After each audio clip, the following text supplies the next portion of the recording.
Last night, there were two shootings in the space of an hour in London, including a drive-by attack that's left a 17-year-old girl dead and a boy of 16 critically ill.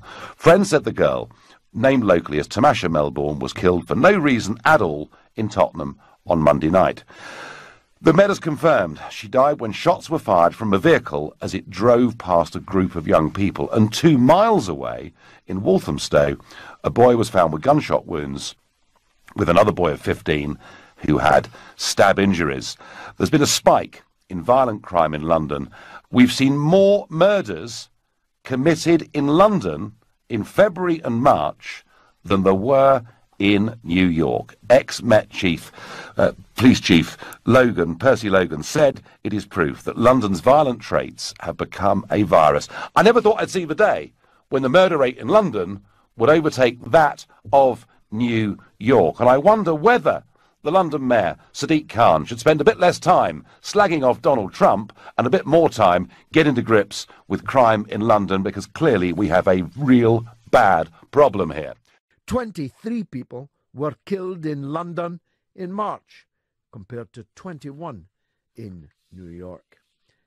What's behind this murder epidemic in London? Who's being murdered? Why? And who's doing the murdering? And what is the mayor doing about it? I see a lot of Sadiq Khan in the media, but I never feel him taking this crisis seriously. He can always be relied on to put the boot into Jeremy Corbyn, about whom more later. He can always be relied on to stand up against some kinds of discrimination. He can always be relied on to stand up for, and full marks to him, lesbian and gay people.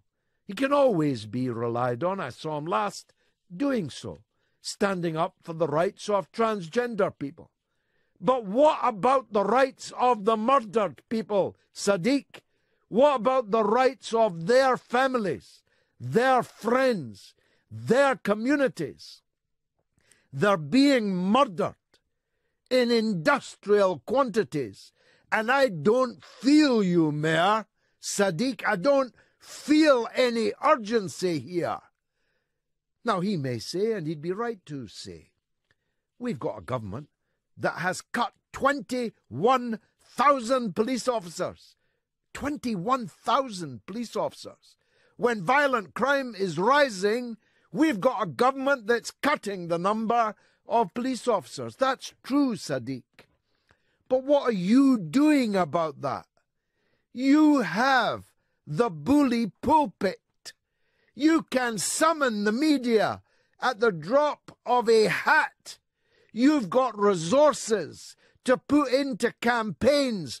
Why do I not feel a campaign from you about the murder wave in London?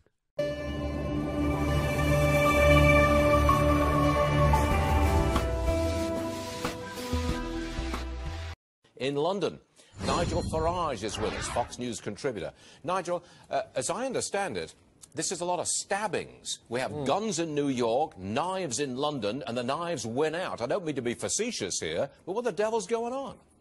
Well, I think we've got a breakdown of law and order in certain districts in London, and remarkably, this Mayor of London has not visited a single one of the crime scenes. He has not met any of the bereaved families, and he's simply burying his head in the sand. Now, we had a policy a few years ago called Stop and Search, which meant that in the bad areas, the police could search people at will to see whether they were carrying knives, and if they were, they'd get strong sentences. The problem is that many of the areas in which this crime is happening are areas with very high immigration rates, and everyone's scared of the police and the authorities being called racist, so we've taken our foot off the pedal, and I would say that political correctness has directly led to the murder rate going up in London. What has the Mayor of London, Sadiq Khan, what has he had to say about this? He must have had some kind of public announcement.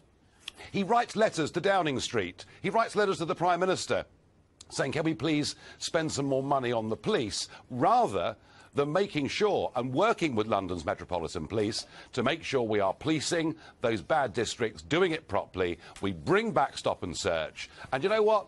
If people want to scream racist at the police officers' job is to bring the murder rate down, but they need direction from the Mayor of London. And frankly, through all of this, he's pretty much absent without leave. I find that hard to explain. I don't know why he would do that. Generally speaking, the man is fairly popular in London. He was quite easily elected. Yeah. Do you think they will bring back stop and search?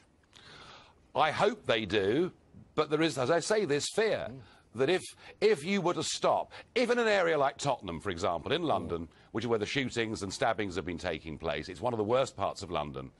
Now, it happens to be an area with a big black population, and if this imagery was put out by the left of police officers stopping black people on the streets, that's what they're scared of. They're scared of being criticised for being thought to be racist rather than dealing with the crime itself. So I do hope the mayor actually does his job. OK. Nigel, one more for you. Yeah. You and Mexico's former president, Vicente Fox, you're touring the United States, talking about nationalism and globalism. How are you? I mean, I imagine that Vicente Fox is well received in many parts of America, but how about you? Well, there are lots of students out there who seem to have far too many professors of a liberal disposition, very few professors of a conservative disposition. And you know something, sir? They've been told that Brexit and Trump, a return to nationalism, is somehow an awful, dangerous thing. And my job is to explain to them, through the boos and jeers, you understand, but my job is to explain to them that nationalism, or nationism, as I call it, is the desire for people to live democratically in a country where the decisions are made by people they can elect, made by people they can get rid of, and I try to make them listen to the argument that immigration matters. That a country that gets this right, that makes sure that immigrants make a financial contribution, speak the language, integrate within society and obey the law, that is what we need. And I warn them that if you look at what Mrs. Merkel did in Germany, by just opening up the doors to countless numbers of people, she effectively has directly imported terrorism into Europe. Now, I know some people find these arguments tough to listen to, but actually there's been far too much safe spaces and banning of speakers from universities, so I'm enjoying the challenge. Exactly. I was just going to say that. At least they let you speak. Yeah. Surprise, surprise. Yeah, no, I mean, listen, I think this is really good. This is really healthy. We've done 2 debates already, 2 more to come. And, you know, I don't agree with Vicente Fox's globalist outlook, but the point is we're also showing these students that you can have debates on tough issues, but you can do it in a civilised and a grown-up way. Well said, Nigel Farage. You're all right. Come and see us in New York next time you're here. I certainly will. I want to see you. Nigel, thank you very much, sir. Appreciate it. All right. That's as clear to the leaders of the political parties in Great Britain. Well, I remember about 5 years ago, I said that we had a 5th column living inside our own nation. It was the first time in our history that we had people living amongst us that wanted to destroy our values and actually even wanted to kill us. And I remember the absolute wave of condemnation that I came in for. What I've seen today are a lot of people, the great and the good of this country, the people that did irresponsibly open the doors, the people that refused to accept that within some parts of Islam there was a growing problem, and they're all saying how awful and appalling it is. And I do actually think that the moment has come for us to actually point the blame. You know, what these politicians have done in the space of just 15 years may well affect the way we live in this country for the next 100 years. Well, I mean, I don't think there's any question, and Great Britain is not alone in that. Is there still a sanction against those who say what you just said in public in Great Britain? I know that's been true for a long time. If you say that out loud, somehow you're the bad guy. Is that still the case? Well, I was the other week doing a radio show here, and I talked about Sweden. I talked about Malmo being the rape capital of Europe, and I'm currently under investigation by Ofcom, who are the regulator here for all broadcast media. Now, I don't anticipate receiving a heavy fine, but it just goes to show, doesn't it, that actually we do not quite enjoy free speech in this country in the way in which we should.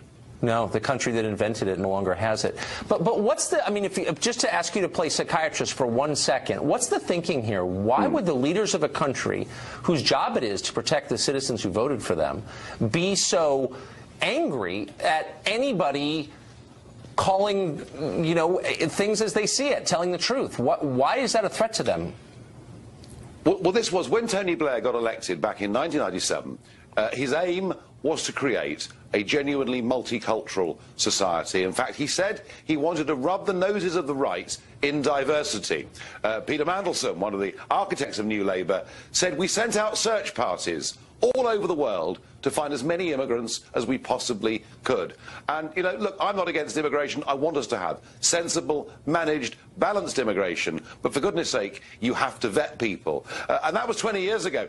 And, you know, today, when Donald Trump, and surely this is the big takeout, is that when Donald Trump tries to make America safer, when Donald Trump tries to make sure that these scenes that we've had in Paris and Brussels and Berlin and now London aren't repeated in America, we get people on Fifth Avenue and behind me in Westminster out on the streets protesting. It seems to me that our political leaders really ought to start saying sorry. Yeah, I'm not sure any society's ever behaved the way Western societies are behaving now in this masochistic way. So what are the specific lessons for U.S. policymakers in the wake of something like this? There are two, I think. The first is to be desperately careful about who you let into your country. And yes, I know the vast majority, 80% plus, you know, of Muslims living in Britain, according to our surveys, want to be integrated and respect our way of life. And the last thing we need to do is to alienate them. But you can't have open-door immigration and not bring in terrorism. That's point one, and that's exactly what the President is trying to do.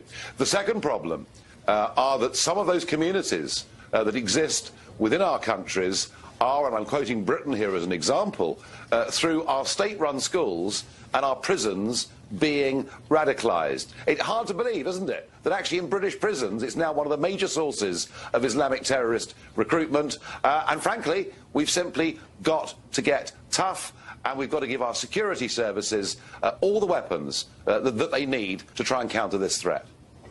Good luck, and God bless you tonight.